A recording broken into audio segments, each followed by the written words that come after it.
Okay, September 25th, 2021. I wanted to show you Sushi and Michaela's dishes. So, and their toys. Like, I washed their toys, their Kongs.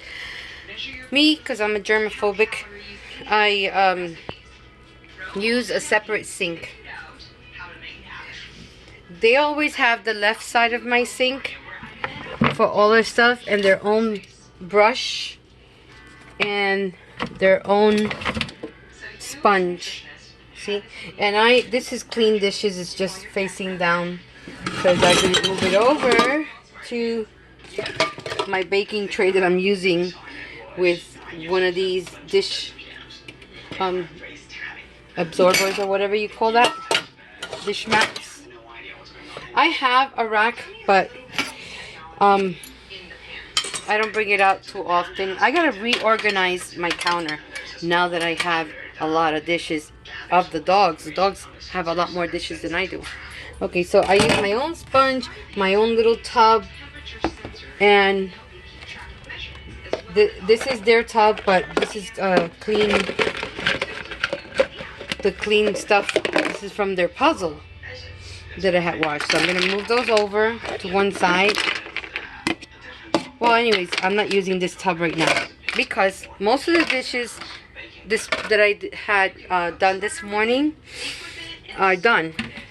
And then these are the ones they ate from, these two. And the bottom ones are the ones that they ate from yesterday. This is the puzzle, one of the puzzle feeders. And this is another puzzle feeder. I took it apart. And then this is their travel collapsible bowls when we're out hiking and stuff. Or playing at park, having, you know, an outdoors day.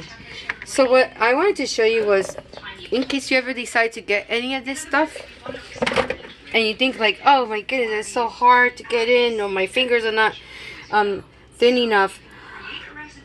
First of all, let me say that you should use your fingers to feel any slime.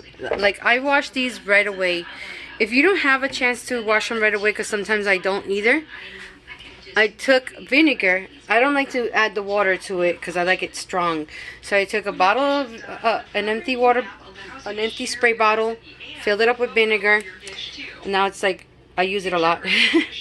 And because I don't like to put bleach on my dog's stuff unless I'm maybe one time bleaching it, like not too often, you know, because I don't want that film and the residue on it. So I don't know if it eats up the stuff. These are BPA free and all that stuff, BPOA or whatever, all of that kind of stuff. So anyways, I spray it in to disinfect it. I let it sit. And this way this stuff doesn't stick, because then you'll have this slime that's stuck on it and it's harder to get out. And then sometimes if you find that hard to get out, use a little baking soda with or without the vinegar. And then just scrub it out with your fingers to make sure you don't feel that slime anymore, you know. And so you go through each one. If you can't get through each one, get a baby bottle brush and use the smaller part and the bigger part in some other parts that you can get it in, so it's a tight, you know, nice wash. Yeah, I drizzle some of the soap on it, dish soap. I turn my back and this is like kids. Sushi is bugging her sister. Her sister wants to get out to the other side. Go ahead, Mama. You can go to the other side. Oh, you subtly stepped on me. Now Michaela's subtly stepping on me. She's always done so, though. Competition. Trying to be dominant. Claiming dominance. Out of the kitchen, Sushi.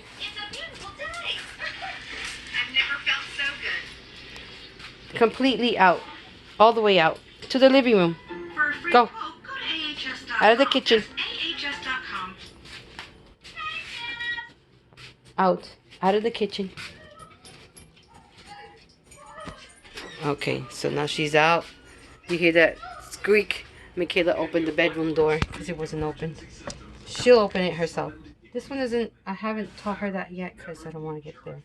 So anyways, that's it for the dishes. They have lots of dishes. So, because I alternate puzzle and slow feeder. The ones with the designs, the swirl and all that, that's a puzzle feeder. Same thing goes for this kind of feeder. I mean, that's a slow feeder. This is a slow feeder. These are puzzle feeders because they have to move them over and open the flaps. I remove some flaps sometimes. And then this is another one. It's like a flower. So the same thing that I said about how to clean them. See? And I leave them there sitting a little bit with the vinegar just to get that slime loose and to disinfect it at the same time. So I'm gonna do that. And toodles poodles, thank you for tuning in. I hope those tips helped you if you decide to get puzzle feeders or slow feeders, or both. Yeah, they're lots of fun for them, and it's fun for me too. I love seeing them eat from them. I love the idea that it stimulates their brain, that it slows down their consumption time, and I love the fact that I just like to watch them. I like to watch them, and I like cleaning them. They're fun for me too. It's like so before I leave, I'm so excited because it's Sushi's birthday. We're gonna see. I'm planning something. That's why you saw my table cluttered, because I haven't made it yet. But I'm planning to set the table and all that later on when I'm a little more, take a break from breakfast, because it's 11:25 and I haven't been finished with the kitchen doing all the dishes and everything. And I had made them their dish of specialty, their liver, and this is the stove. It's a glass stove top, but I put this old cabinet top on it, on top of a silicone thing, so it doesn't scratch the surface of the glass stove top. And then they got that for later on. Yay! And I put some more dry kibble in here because I put it in the processor to make it powdery, or toodles poodles. So this way I can make treats and it's like more consistent, and then I can make little bite-sized treats and stuff like that later on.